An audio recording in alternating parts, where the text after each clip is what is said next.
Okay, so today I'm going to be testing out a long haul flight of Premium Select. So I'm going from LAX to Sydney.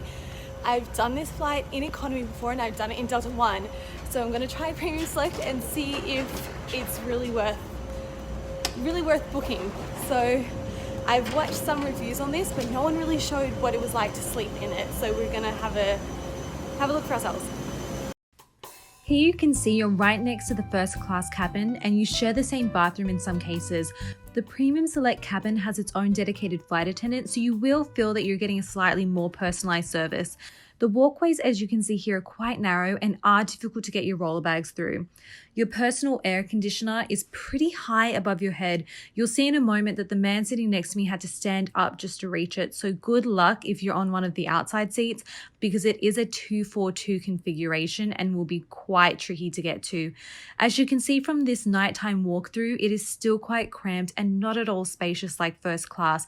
Also, they kept the cabin in darkness for about 90% of the flight. The seat reclines about as much as domestic first class seats, which definitely still feels like you're sitting upright when you're trying to sleep. Also, the headrest juts out a lot further than the seat back, which kind of awkwardly pushes your head forward while your back curves into the seat. And as you can see here, each of the Premium Select seats have these hard sides that you typically get in exit rows. I understand why they've done this is to create an illusion of you having your own space, but whoever designed them to be this way has obviously never slept in this style of seat because it was unfortunately horrifically uncomfortable. On the inside of your armrest, you'll find most of your controls, electrical and USB plugs, TV remote, and toggles that adjust your seat recline and footrest. The headphone jack is also tucked in around the corner here. I need to note that the elderly gentleman next to me struggled quite a bit with the placement of the headphone jack. You've also got a little bit of stowage space back here, albeit somewhat awkwardly placed. I did appreciate their attempt. You've got another even smaller stowage space on the back of the seat in front of you.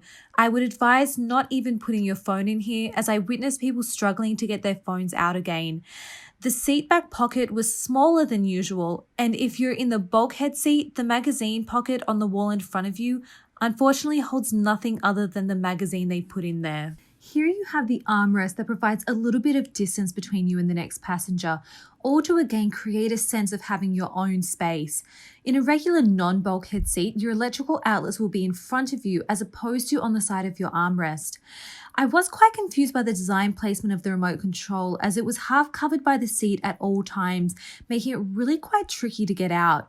The new remote's design is sleek and modern and was giving me kind of PlayStation vibes with the brightly colored buttons. If you're used to the old first class remotes, the controls on this new one will take a little bit of getting used to, as they are slightly different. But as is the same with the first class remotes, you do have to pull the cord all the way out before it will retract. The seats have lights on the side that allow the flight attendants to see at a glance whether your seat is in the upright position for landing or takeoff.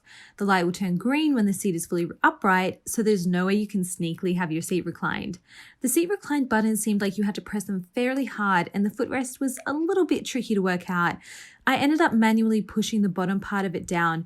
Do take note that if you are sitting in a middle seat, you'll have to leap over the footrests of your fellow passengers to get into the aisle. I'm quite petite, so I really appreciated having the footrest while I was sitting upright. It was nice to have something to rest my feet on.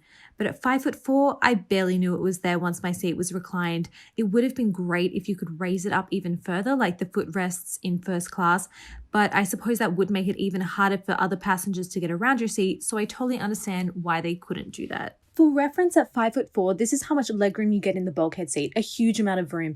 But the downside is not being allowed to store any of your belongings on the floor in front of you in these seats. Here's the legroom you get in a non-bulkhead seat, which is still pretty good compared to economy. However, the placement of the metal legs of the seats in front of you were smack bang in the middle of the space you would typically put your bags under the seat, rendering the space almost entirely useless. Here you can see the legroom of passengers who presumably were much taller than me. If you're in an aisle seat, this little ledge was great for being able to rest your foot on. I really appreciated this when you want to switch up positions. In this shot, we can compare a seat that's completely upright to one in its full recline position. It's really not a huge difference, considering that this cabin is being touted as highly comparable to first class. Here again, you can see this seat is fully reclined with the footrest extended compared to the gentleman next to me in the upright position. Perhaps you can see what I mean when I said that it feels like you are upright when sleeping. These next few clips show the impact on your personal space when the seat in front of you is reclined. It feels like the chair in front is slanted right into your face and feels like you then have no choice but to recline your own seat to regain your space. At first, I was shocked at how your TV viewing became obstructed by the recline of the seat in front of you, but I quickly found that the designers had in fact accounted for this because you can tilt your TV up towards you. This little hook was odd to me. I suppose if you had a jacket with the type of tag or loop to hang on this, it would be useful. But I tried hanging the headphone cord on here and it didn't work. In fact, at one point I caught my hair on this loop, which was quite embarrassing.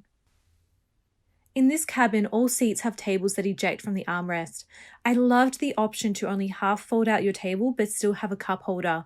And because this was a brand new cabin, the tables were beautifully clean, wide, and stable. The pillow provided to you is somewhat bigger and better than what you get in economy, but the blanket is the same, as opposed to the full duvet you get in first class. Similar to Delta One, Premium Select passengers receive an amenity kit, albeit a light version of what you get in first class. It still does add a touch of luxury to your experience.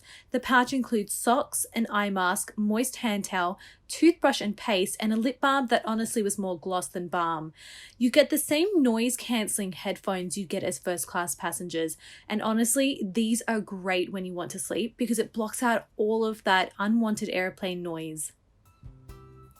These headphones have a two-pronged jack, so unless your favorite headphones have the same, I'd suggest leaving yours at home because, like the man sitting next to me discovered, unfortunately, they won't work on the plane.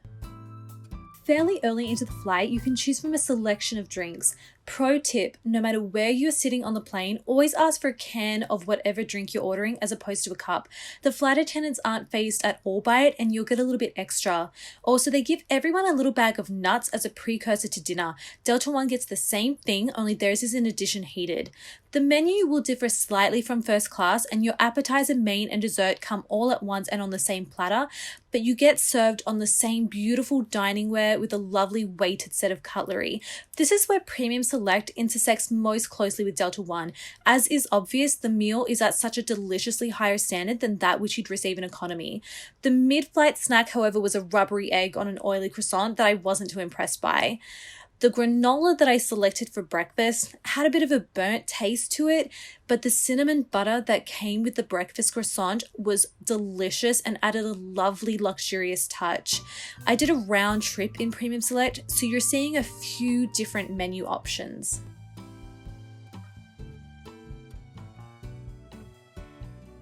To conclude, in terms of comfort, Premium Select is far and away closer to economy than could ever be compared to Delta One. Seat recliner personal space didn't feel too dissimilar from economy. However, it was more similar to Delta One when it came to a few luxurious touches here and there, namely the food, amenity kit, headphones, and a dedicated flight attendant. If you are booking well in advance and can get Premium Select for a similar price to economy or Comfort Plus, I'd say do it, of course. But if it's a last minute booking and you'd be paying upwards of $3,000 more, that would really just be an expensive in-flight meal. If you've made it all the way to the end, I hope this video is helpful. I definitely have some more cabin reviews coming up in the future, including Delta One, so subscribe to see more of that, including my regular travel vlogs.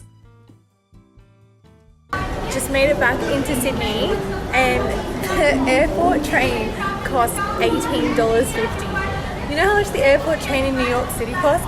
$5. Sydney, my people, get it together.